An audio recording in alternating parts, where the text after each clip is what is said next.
Assalamualaikum warahmatullahi wabarakatuh, anak-anakku. Gimana kalian? Sudah siap untuk melanjutkan pembelajaran kita? Ibu berharap kalian tetap semangat ya. Anak-anak, kita akan belajar tentang pertemuan 8, yaitu masih tentang tema 8, yaitu bumiku. Subtema 2, bumiku dan musimnya. KD 3.2 menganalisis pelaksanaan kewajiban, hak, dan tanggung jawab sebagai warga negara beserta dampaknya dalam kehidupan sehari-hari.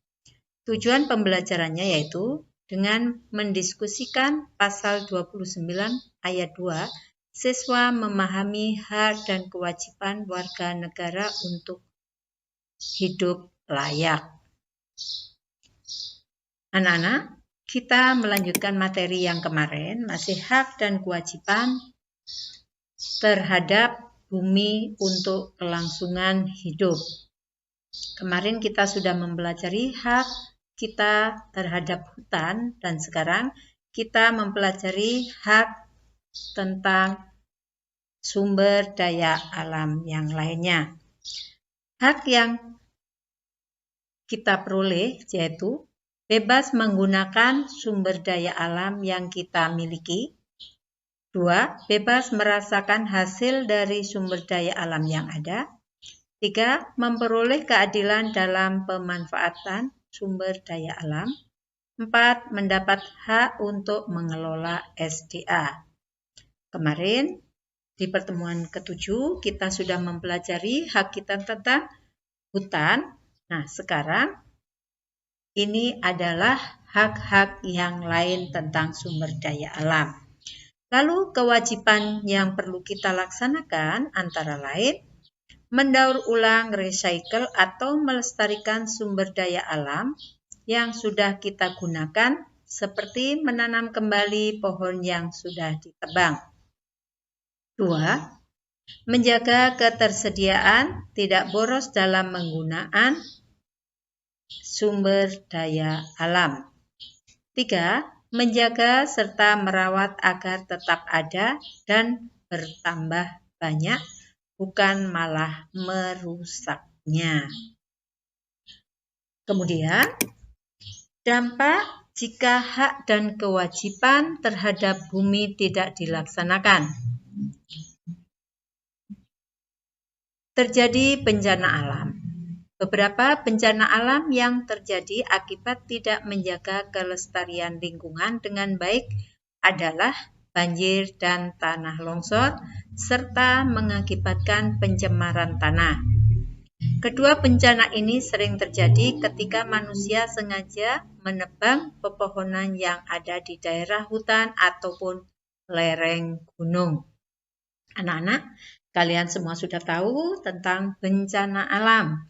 Bencana alam ada dua jenis, yaitu bencana alam alami dan bencana alam yang diakibatkan oleh ulah manusia. Contoh bencana alam yang oleh alam itu sendiri yaitu gunung meletus, gempa bumi, tsunami, dan yang bencana alam diakibatkan oleh ulah manusia antara lain banjir, tanah longsor, kebakaran. Itu merupakan bencana alam yang diakibatkan oleh ulah manusia. Kemudian, cara-cara melestarikan lingkungan hidup. Ini tentang pelestarian lingkungan hidup, tentang udara. Upaya apa saja yang dapat dilakukan? Yaitu upaya yang dapat dilakukan untuk menjaga agar udara tetap bersih dan sehat antara lain 1. Menggalakkan penanaman pohon ataupun tanaman hias di sekitar kita. Tanaman dapat menyerap gas-gas yang membahayakan bagi manusia. Tanaman mampu memproduksi oksigen melalui proses fotosintesis. Tumbuhan juga mengeluarkan uap air sehingga kelembapan udara akan tetap terjaga. Makanya di lingkungan sekitar kita, di jalanan, sudah cukup asri, sudah banyak tanaman-tanaman hias yang ada di tepi-tepi jalan. Kedua, mengupayakan pengurangan emisi atau pembuangan gas sisa pembakaran, baik pembakaran hutan maupun pembakaran mesin. Bagaimana cara mengurangi pembuangan gas sisa pembakaran ini? Biasanya dibuat cerobong-cerobong asap atau penyaring udara pada pembakaran atau cerobong pembuangan gas tersebut. 3. Mengurangi atau bahkan menghindari pemakaian gas kimia yang dapat merusak lapisan ozon di atmosfer. Pemanasan global terjadi di antaranya karena makin menipisnya lapisan ozon di atmosfer. Kenapa bisa menipis? Karena banyaknya pemakaian gas kimia. Untuk itu, dalam rangka mengurangi pencemaran udara tersebut, maka harus dikurangi pemakaian gas kimianya. Hak, kewajiban, dan tanggung jawab menjaga kelestarian lingkungan untuk kelangsungan hidup dan kehidupan yang layak diatur dalam Undang-Undang Dasar 1945.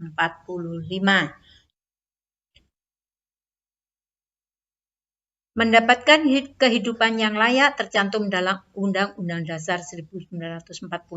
Contohnya pada pasal 27 ayat 2 Undang-Undang Dasar 1945 yang berbunyi, setiap warga negara berhak mendapatkan kehidupan yang layak.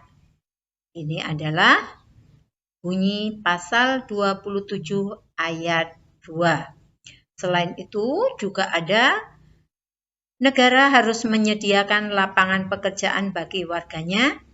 Tiap-tiap warga negara berhak atas pekerjaan dan penghidupan yang layak bagi kemanusiaan.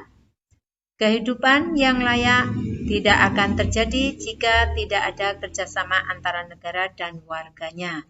Jadi kehidupan yang layak ini dapat terlaksana apabila antara negara dan warganya bekerja sama dan sejalan dalam pencapaian kelayakan hidup tersebut. Mewujudkan kehidupan yang layak bukan hanya tanggung jawab negara, tapi juga warganya.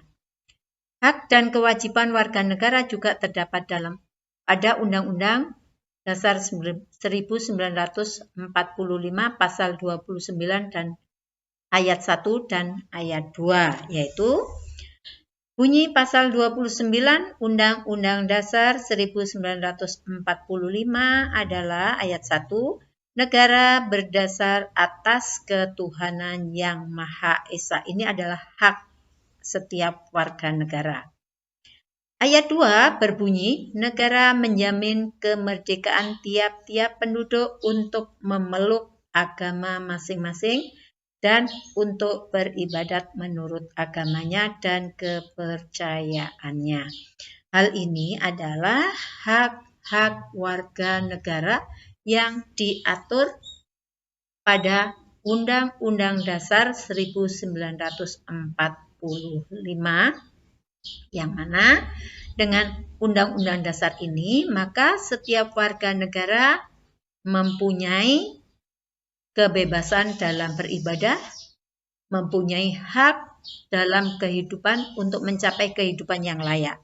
Jadi, negara menjamin kehidupan warganya. Namun, semua itu tidak hanya menjadi tanggung jawab negara, tetapi warganya juga memiliki kewajiban dan memiliki hak dalam mencapai kehidupan yang layak tersebut. Demikian anak-anak materi kita, kurang dan lebihnya Ibu mohon maaf. Selanjutnya kalian bisa langsung membuka Google Classroom untuk mengerjakan soal latihan. Demikian anak-anak, terima kasih. Assalamualaikum warahmatullahi wabarakatuh.